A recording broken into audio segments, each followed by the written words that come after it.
Alors, quelques techniques pour être stable quand tu filmes et que tu n'as pas ton pied avec toi, parce qu'un pied c'est quand même lourd. Il y a plusieurs techniques. La première, celle que je fais assez souvent, c'est avec la sangle.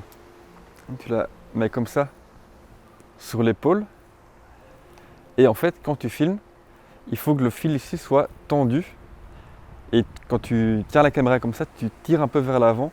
Ça reste tendu et ça stabilise ton plan que tu es en train de filmer. Genre ici, là, il y a un magnifique sapin. Alors pour le filmer, je vais d'ailleurs le faire en live pour te montrer la différence. Donc voilà, là je tire vraiment, enfin j'appuie sur l'appareil pour qu'il soit tendu. Du coup le résultat c'est que l'image est assez stable. Tandis que si jamais je filmais comme ça à la main, ça bouge un peu plus quoi.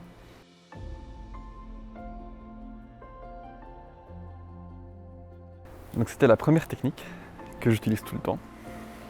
Aussi évidemment si jamais tu as un stabilisateur dans l'objectif, c'est bien de l'activer, ça aide beaucoup. Et alors si tu veux créer un peu de mouvement dans l'image, tout en étant plus ou moins stable, la technique c'est de nouveau tu fais la première technique, donc tu fais en sorte que la lanière ici soit tendue. Et alors tu fais des mouvements de bassin, un peu comme si tu faisais un slow ou quoi avec la caméra. Et choup, ça permet d'avoir un mouvement assez fluide et doux qui va pas être saccadé quoi. Une autre technique aussi évidemment si jamais tu es avec quelqu'un d'autre, c'est de poser l'objectif sur l'épaule de cette autre personne. Ça marche super bien si jamais tu es avec ton 70-200 ou ton 300 mm. Tu demandes à la personne en face de toi de s'arrêter et puis tu poses l'appareil sur son épaule.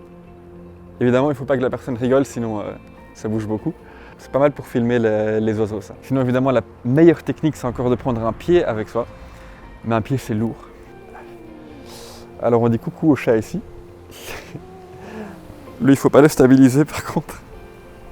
Oh, il y a le chat qui a vu mon trépied qui est accroché sur une branche d'arbre et il est en train de le renifler. Attends, je vais prendre ça en vidéo parce que c'est assez rigolo quand même. Voilà, il est en train de jouer avec le...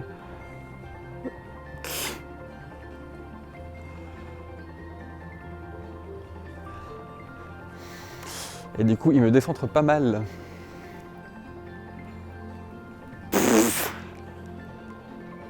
Bon, enfin, Charlie. Bon, on va refaire un petit récapitulatif du coup. Bien tendre la sangle. Numéro 2, bien sûr, c'est d'activer la stabilisation sur ton objectif si tu en as. Et technique numéro 3, c'est l'épaule. Si jamais tu marches avec quelqu'un d'autre qui a des épaules, qui est devant toi, tu poses l'objectif dessus et ça permet de stabiliser pas mal. Si jamais la personne en face de toi, évidemment, est calme et ne bouge pas dans tous les sens. Voilou!